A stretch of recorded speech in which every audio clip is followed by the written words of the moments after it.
Alright, what's good, y'all? Welcome back to Appreciate Greatness. Today we're going to be talking about the trade deadline. A few disclaimers before I go at it. I've had some technical difficulties. Hopefully this one goes smoothly. I've been working on it all day. Secondly, I've been sick, so my voice might start to go throughout this video, so just ignore it if I start to get a little, phlegmy, I guess is the word. And then the next thing is I also have a concussion. So not really supposed to be looking at screens for a while. I also have a Ryan Rollins card, which is a little key into the future. I'm going to be making a Ryan Rollins video. I've said that on my social medias a lot. Speaking of social medias, haven't been consistent on YouTube or TikTok lately. I want to get back to it. That's what 2026 is for. I'm going to try my best, guys. I'm going to try my best. But we're going to hop into this video, and we're going to start with the Trae Young trade. It was Trae Young for CJ McCollum and Corey Kispert straight up. For Atlanta, if you do this 2 years earlier, when everything felt like it was going downhill, when they made that trade for DeJounte Murray, if they trade Trae instead of DeJounte, or for DeJounte, I think that they get a really good package and they can kind of restart things. And that's something we're seeing with the Grizzlies, kind of resetting a little earlier than maybe what teams usually do. And we'll get into that. But, I mean, you trade him for 2 expiring contracts. I actually don't know if Corey Kispert's expiring, but I know CJ McCollum is. And now, a guy who led you to the Eastern Conference Finals gets you nothing in return. And for the Wizards, it's a no-risk, high-reward deal. I mean, obviously they have all the money in the world, but you also have Alex Sarr. Now you add AD, which we'll talk about.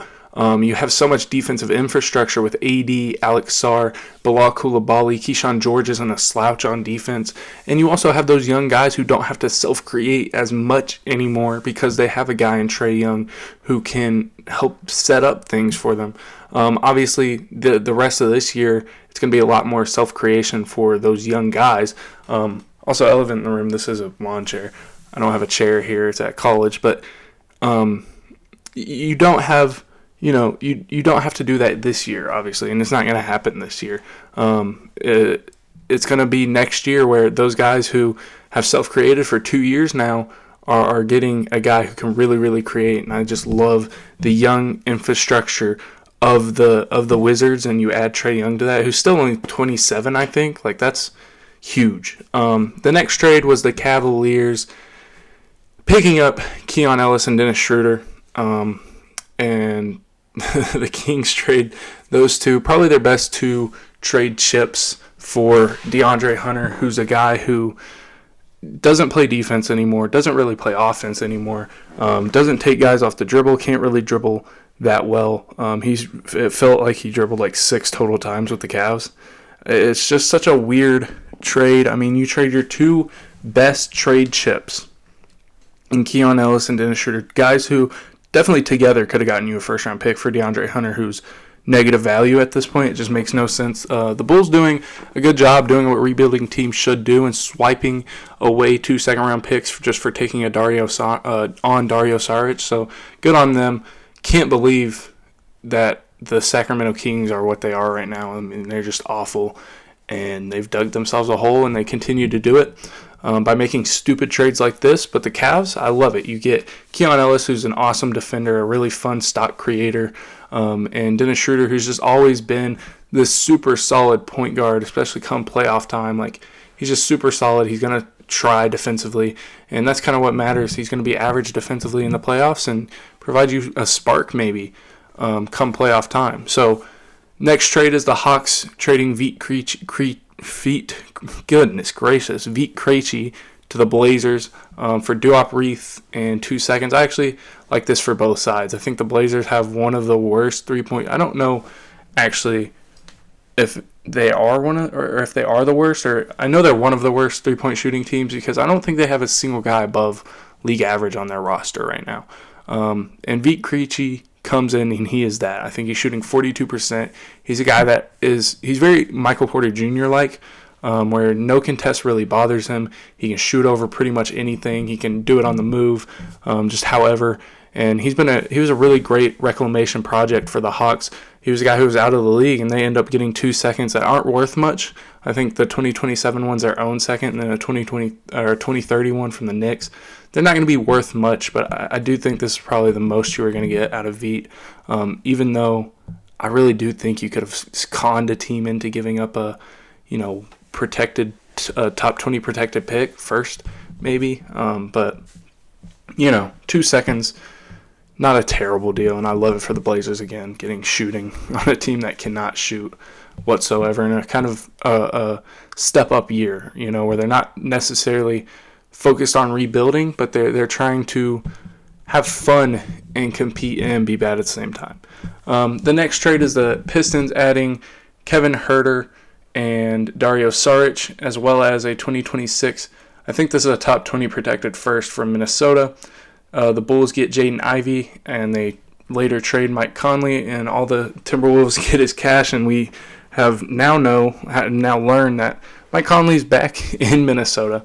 I really love this for the Pistons. This gives them another movement shooter. Obviously, Kevin Huerter hasn't shot the ball particularly well this year. I think he's at 30%, but I think that he's a much more playoffable defender. I think he's, come playoff time, he's a better defender than Duncan Robinson is, and he's going to be much more playable come playoff time, especially defensively, especially if you can get a shot back going. But he's another great movement shooter, relocation shooter for this Pistons team, who really runs through Cade that pick and roll and playing like that. For Chicago, you get another reclamation guard, which, they have so many. But Jaden Ivey actually played his first game last night, as I'm recording this 2 nights ago, as I post this.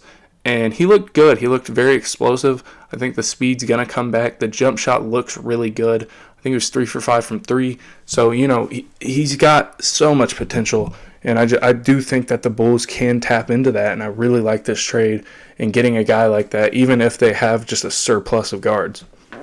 The next trade is the Jaren Jackson Jr. trade. This one is so interesting.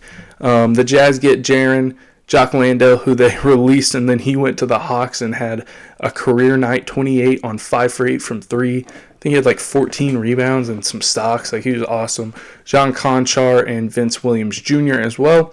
And for the Grizzlies, they get 3 firsts, George Niang, Taylor Hendricks, Kyle Anderson, and Walter Clayton Jr., effectively 5 firsts in my eyes. Obviously, you don't get to pick who you have, whatever.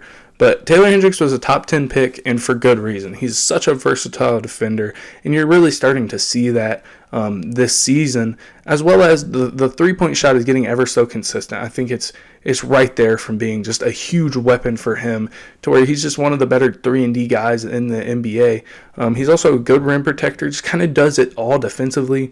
And then Walter Clayton Jr., I still have a lot of faith in. Obviously, kind of having a down season, but the flashes he's shown, it's so hard for guards, however old they are. They can be 25 years old. It's so hard for them to come in and dominate first year. And I think Walter Clayton Jr. by next year is going to be really settled in and look great. The 3 first-round picks, I do think they are somewhat valuable. I'm going to go find them real quick. But I do think, if my memory serves correct, they are somewhat valuable picks. 2031 first-round pick from the Suns, 27 Lakers top 4 protected pick, and then the best of Cavs, Wolves, and Jazz in 2027. That one's going to be a Jazz pick, and I project that thing to be probably around top 10. And getting into that, Jaren, Walker Kessler, Lauri Markkanen is fun. It's fun.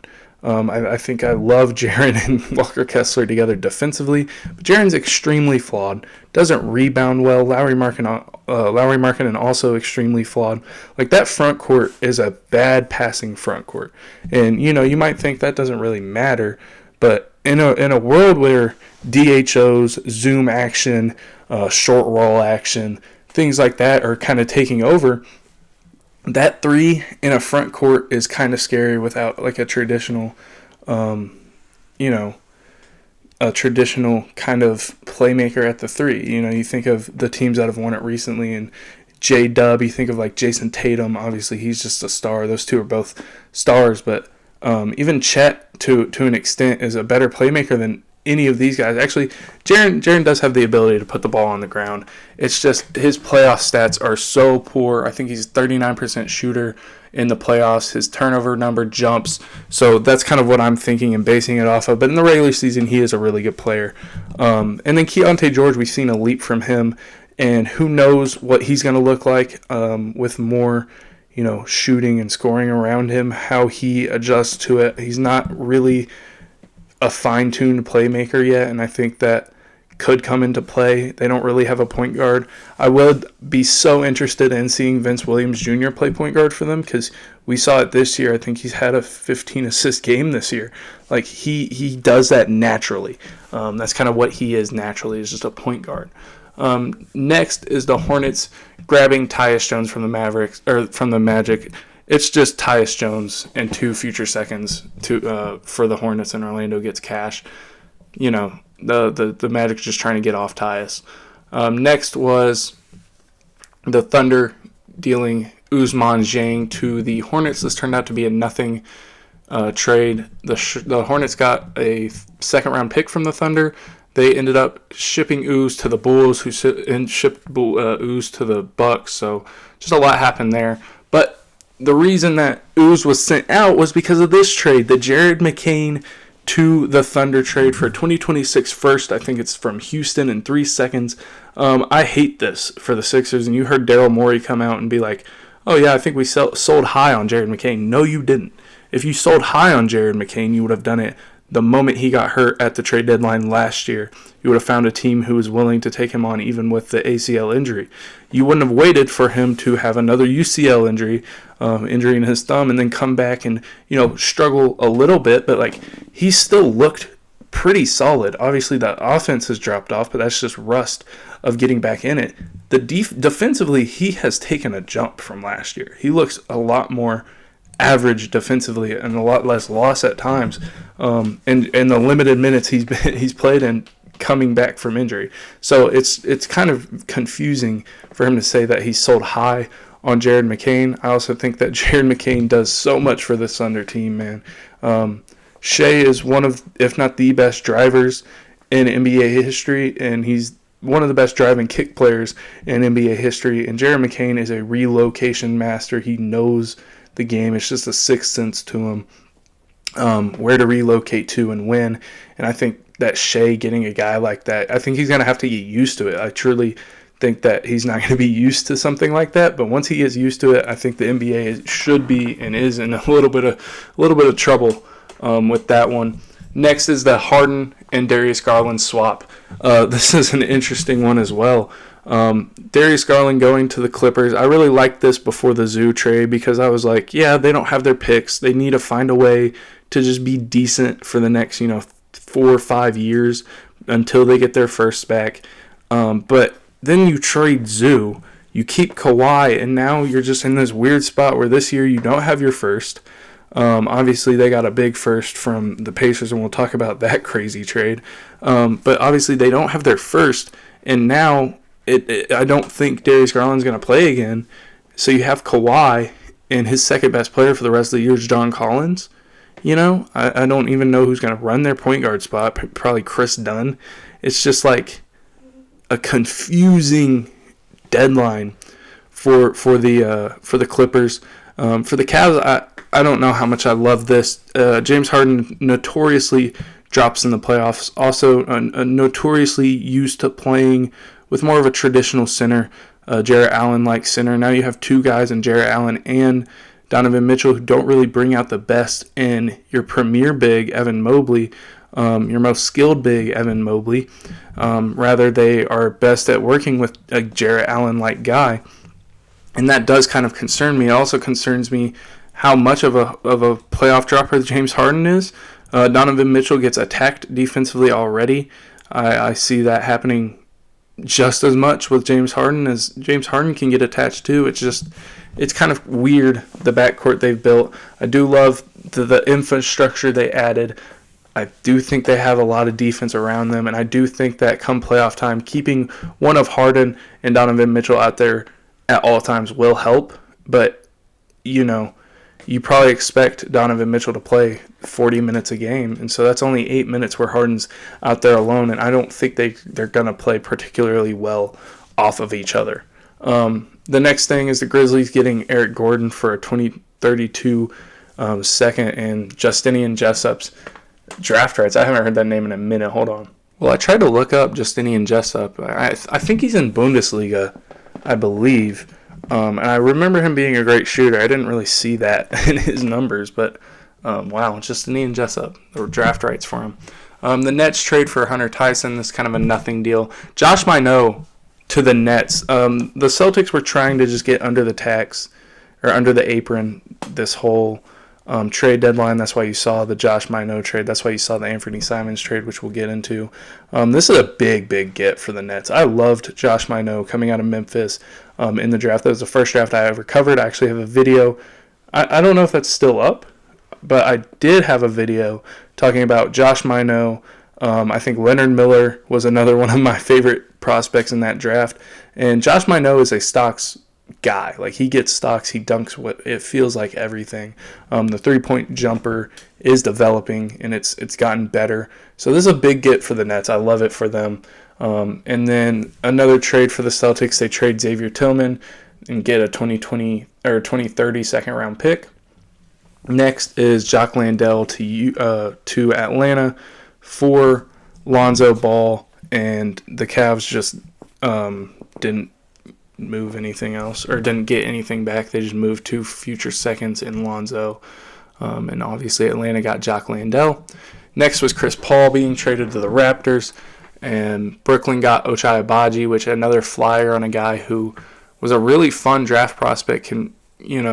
Was thought to really be able to shoot it and defend a little bit. Hasn't really turned out to do that yet. The next is Luke Kennard to the Lakers for Gabe Vincent. I just don't know how much I like it. I know Lakers fans are going to be so excited about this. And Luke Kennard, if you watch him, you are going to be like, why is this dude not shooting? He doesn't shoot unless it's perfect. And obviously he's shooting 49% from 3. So, when he does shoot, it's probably going in. But it's like, dude, shoot more. I don't care if you're shooting 42% from 3 because you're taking tough shots. That's still fine. Like, shoot the ball. And, I think he's going to get a good amount of open looks playing off of LeBron, Luka, and Austin Reeves. Like, that's sick. But, geez, man. Next is the Raptors and Trace Jackson Davis. The Bulls got Gershon for Dallin Terry, who was then shipped for Jose Alvarado. The Pelicans got Dallin Terry 2 seconds and some cash, and the Knicks got Alvarado. I don't know how much of a help this is going to be come playoff time. It is just another defensive guard who, he's not sick defensively on ball, but he's fun. He tries very hard, and he plays very hard. Next is the Kobe White trade. This one was fun. I forgot that Ooze got traded. Yeah, he got traded 18 million times, but Chicago got Ooze, Colin Sexton, in 3 seconds for Kobe White. I do feel like there was a world where you could get a first for Kobe White at some point somewhere. They don't. This is a big get for Charlotte, a guy who can come off your bench and just fill it up. He's also a really good playmaker. Really good as a stretch, but he's a solid playmaker who I just think he can run that bench unit whenever you need him to, and then if you need him to step in and play point guard next to Con Knipple, he can do so. I really like this get for the Hornets, and he's on a very team-friendly contract through 2027, I believe. The next trade is the Cole Anthony trade. This is where Ousmane Dieng went to Milwaukee. The Suns get Cole Anthony, and the Bulls got Nick Richards. Don't have much input there. This one's really fun. Rob Dillingham, Leonard Miller, and 4 second-round picks to the Bulls for Ayo Dosunmu. This is awesome for the Timberwolves. This is so sick for the Timberwolves.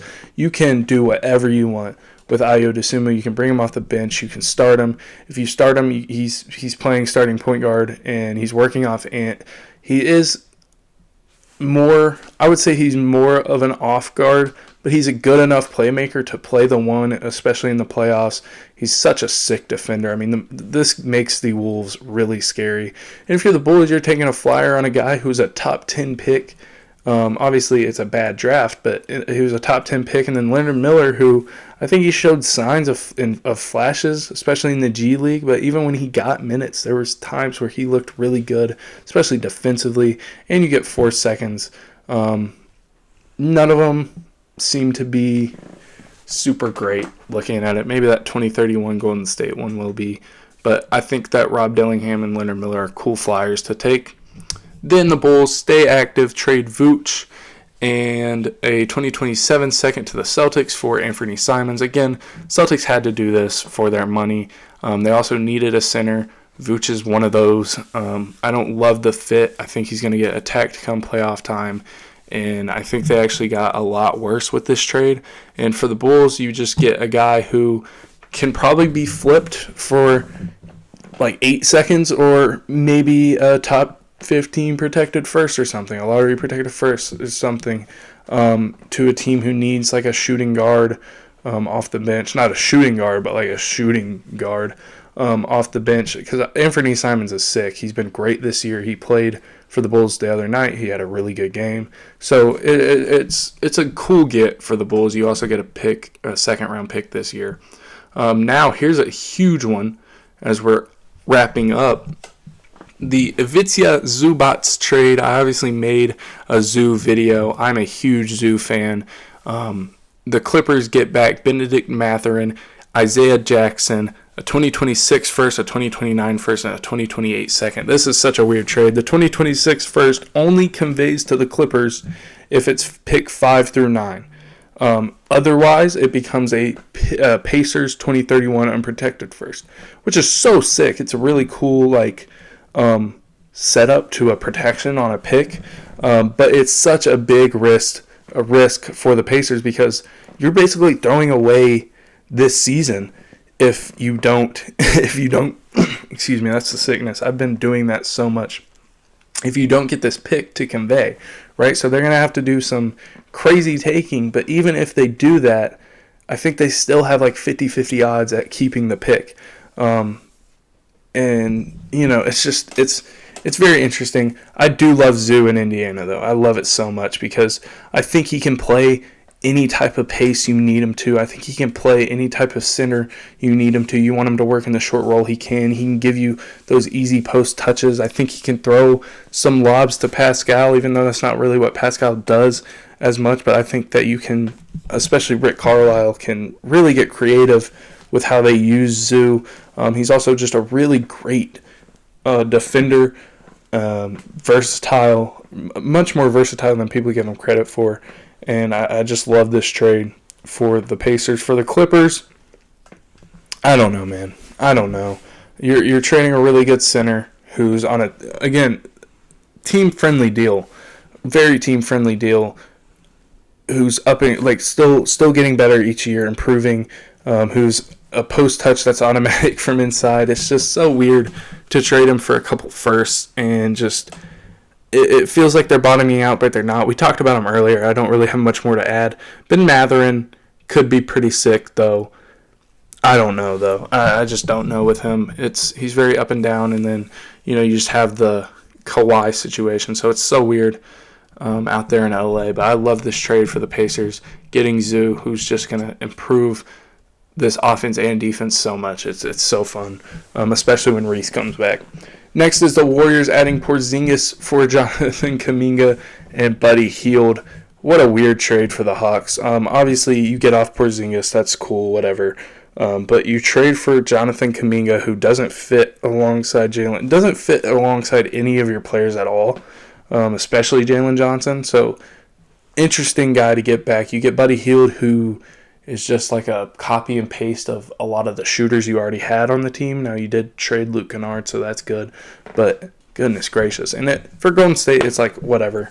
I'm not very excited about it because Kristaps, I made a Kristaps video a couple of years ago. He's one of my favorite players in the NBA. He's such a sick mismatch hunter, and that really plays in favor of the Warriors. but he's just never healthy. He's also going to stretch the floor, which is fun. Just never healthy, and it kind of just bums me out for the Warriors because obviously Jimmy injury, and now you trade for Kristaps, and it just feels like, I don't know, it feels like a mismanagement. Obviously, I do think that this is the best package you're ever going to get back for Kuminga, so why not take the flyer? If Porzingis stays healthy, this is a big get. I just don't see it happening. It hasn't happened for years. I don't see it happening. The last trade that we're going to talk about here is the AD one. The Wizards get AD, Jaden Hardy, D'Angelo Russell, and Dante Exum. They trade out Chris Middleton, AJ Johnson, Tyus Jones, Marvin Bagley, a 2026 first and a 2030 first, and 3 future seconds. Now, the 2030 first I do like. I really do. I think that one's going to be a really good first via Golden State. The 2026 one is going to be pick 30 this season. So, I mean, you trade a potential very high pick for AD, who is so sick and is going to be great next to Trae Young. Again, it's the if he plays thing. But I do think it seems like could be AD's last stop. And if it is, and he can find a way to be healthy for it, man, this is a scary Wizards team. This is a Wizards team who next year could genuinely compete for a top 3 seed in the East. With Trae Young and that defensive infrastructure like we talked about, Trae Young, Bilal Coulibaly, Keyshawn George, AD, Alex Sarr as a starting lineup with Bub Carrington and Trey Johnson coming off the bench. You also have Justin Champagnie. Still, there's someone I'm missing that I'm going to be mad that I missed when I rewatched this in editing. But, I mean, this is such a fun Wizards team. For the Mavericks, it's insane what Luka turned into, dude. It's insane. Yeah, wow. And then the Hornets got the best package with this whole deal. They got Malachi Branham. It's unbelievable, the Mavericks, just the mismanagement. It shouldn't be allowed, really, to be honest. Like, it's crazy. But that will do it for this trade deadline video. I hope you guys enjoyed. I hope y'all learned something. One thing I do want to add about the Garland trade for the Cavs, why it makes a little more sense, and maybe, James Harden is the best you can get for Garland, but they only played in 3.5 possible years of their quad. What do you call that? A foursome of their Fab Four being able to play together. Out of 3.5 years, which there's 4,000 minutes possible, basically 4,000 minutes possible in an NBA season for players to play together. And so you have 8,000, you have 1,200, and then you have like 1,450. So they had 14,500 possible minutes for those 4 of Jarrett Allen, Evan Mobley, Donovan Mitchell, and Darius Garland to play together. They only played 2,000 minutes. So they played half a season worth of minutes together on the court at the same time, and that's just insane. So, maybe rightfully so, shipping out Darius Garland, and maybe James Harden does bring out greatness in Evan Mobley, and I'm just completely wrong, but I don't think that they're going to go to where they want to go. I don't think they're going to make it out of the East. Yeah, they could. I don't know. The East is crazy this year. I don't think the Pistons have really aligned themselves to. I don't know. It's crazy. I'll worry about that come playoff time after I watch a lot more film, especially when Harden gets there. I can't make a prediction right now. I'd love to, but I don't know that I can. I just don't. I genuinely have no idea. Sometimes I can BS my way through something. I have no idea. But I hope you all enjoyed this video. If you did, please leave it a like. Think about subscribing. I'm sorry for being so inconsistent. I promise I'm gonna step my game up throughout the next, I guess, 11 months. I still got 11 months of the year where I can redeem myself to y'all and post some content. I'll just give y'all this. Next video will hopefully be a Ryan Rollins video. The one after that, AJ Mitchell, probably. And then we'll probably get closer and closer to playoff time, and I'll drop some playoff videos, all that stuff. So, again, I hope y'all enjoyed. Please leave a like, subscribe, at least consider it. Because I do work hard on this channel. Even when I'm not posting, I'm always writing up stuff and, thinking about things that I would like to post, or, whatever. My docs, if y'all could see it, is full of stuff. I've been working on a lot of draft stuff, so that'll come out shortly. But yeah, I love y'all. Thank you for watching. Peace.